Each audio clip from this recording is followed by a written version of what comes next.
Wednesday Night Hoops on the Big Ten Network. Be prepared. Ranked foes will be doing battle. Maryland is going to be at number 11 Illinois. Washington will be in Lincoln facing the number 7 Cornhuskers with their undefeated run. And Northwestern will be out west facing USC. That's all on the Big Ten Network and the Fox Sports app. News out of Champaign.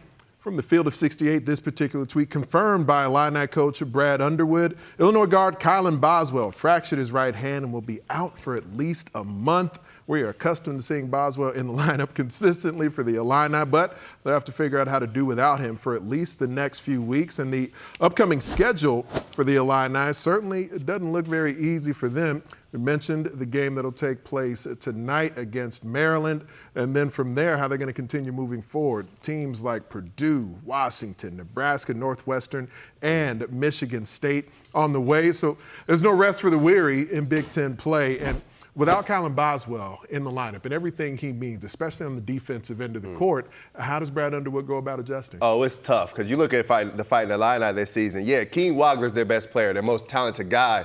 But Kylin Boswell is the heart and soul of this Illinois squad. He's their toughness. He's their defender. He's their coach on the floor. Where Coach Underwood wants something to relay to the guys is Kylin Boswell. And he's their secondary ball handler outside of Keaton Wagler on a team that doesn't have that much guard depth. I mean, you lose Kylin Boswell, it hurts you on both ends of the floor because he does so many little things that do not show up in the box score. But as we all know, the cliche in sports, next man up. Someone has to step up because you look at that schedule. It's not just you have Purdue, Nebraska, Michigan State coming up. Those games are on the road, and you don't have your senior veteran, your captain out there with you. You need Brandon Lee to be better. Brandon Lee is going to be inserted into that role, maybe off the bench, maybe that ball handling responsibility. Just be simple. Just move the basketball. Take what the defense gives you on the offensive end and then play as hard as you can on the defensive end. And then Mihailo Petrovic. We all came into this season thinking Mihailo be the starting point guard for this squad. Didn't work out that way, but now he's going to have some added minutes in the backcourt. He was big time in their last game in the second half against Minnesota. So I look forward to him to give a push on the offensive end. But I'm more worried about this injury, this loss of Boswell on the defensive end and in the toughness, play hard categories because that's where he dominates. One of the better perimeter defenders, not just in the Big Ten, but in the country, and they're going to miss him for sure.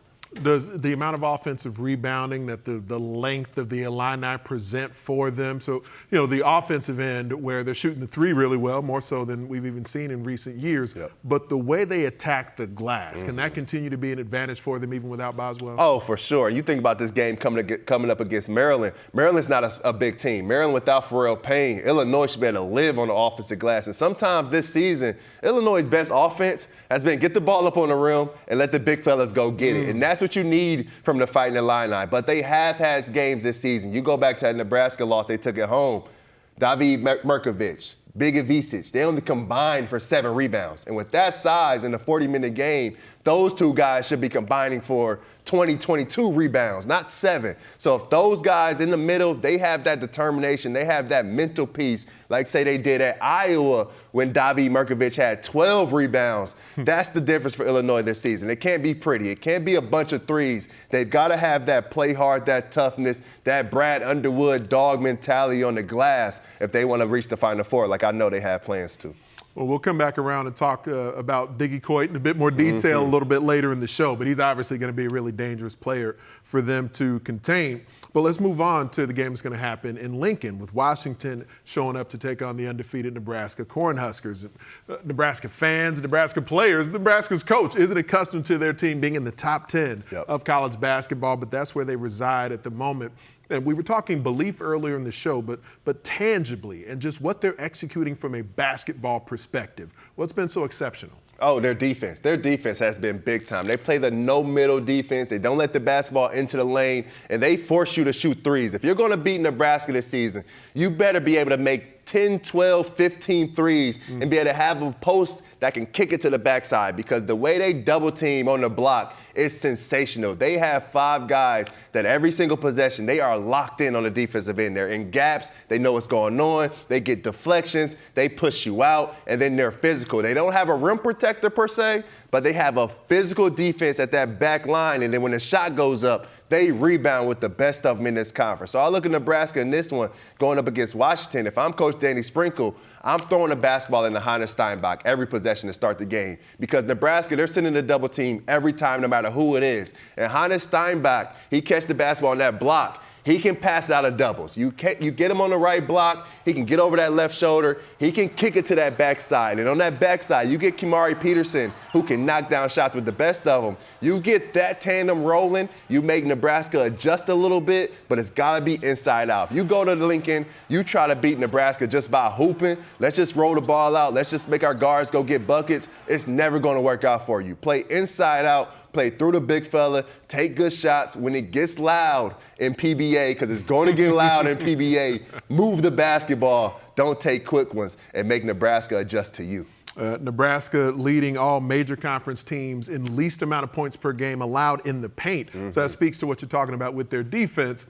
Having Rink Mast available and healthy, and then being able to play through him on offense. How much of a, the term unicorn gets used so much, but for a player of his stature physically and the way that they can utilize him in so many ways, how big of an advantage does he give them? Oh, it's unbelievable because you get Rink Mast, who's running the offense from that point center position at the top of the key. You got to bring Fred Kepnog out to guard him. And you bring Fred Kepnog, who's the center for Washington, you bring him out to perimeter. Now you have no rim protection. Now you have no one back there who can get those blocks, who can get those defensive rebounds. Now you're able to cut the defense up. You carve them up with back cuts. You carve them up with straight cuts. You just carve them up because Rink Mast pulls your defense out, and then everybody on that floor can make shots. So it's that five-out offense. Price Sanford can knock it down. Brain Frager can knock it down. So when you have no help at the basket, that's when you see Jamarcus Lawrence for a back cut. That's when you see Sam Hoiberg for a left-hand drive getting to the basket. Having Rink Mast at the top of that attack, it does so much for this squad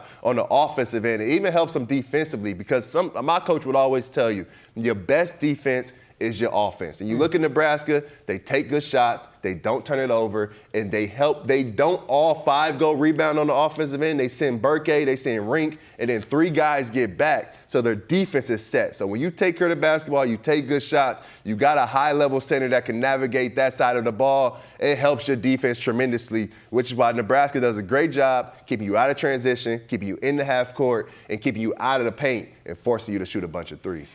Well, that type of help that you get, it's a part of what's made Nebraska so special this season. And when you think about the USC start to the season so far without Elijah Arenas, there is anticipation with everything that's kind of been circling on social media here that he will take the court for the first time tonight against Northwestern. All over the social media sphere, saying USC guard Elijah Arenas probable for tonight's game in the Big Ten against Northwestern. A lot of sources confirming that. And Elijah himself kind of retweeting and reposting some of these things out there. So he's saying on Instagram that he will make his debut against Northwestern. It's exciting news, especially when you just factor in, everything that went on with him over the offseason, but him being able to step onto the court for Eric Musselman. What could he potentially add for the Trojans? Everything. Elijah Arenas is a projected lottery pick for a reason. At 6'7", he can do everything on the offensive end. His ability to score the basketball is high level. He can knock down shots, whether it's his catch and shoot or whether it's off the bounce, getting into his move, getting to the dribble with the wiggle off the dribble.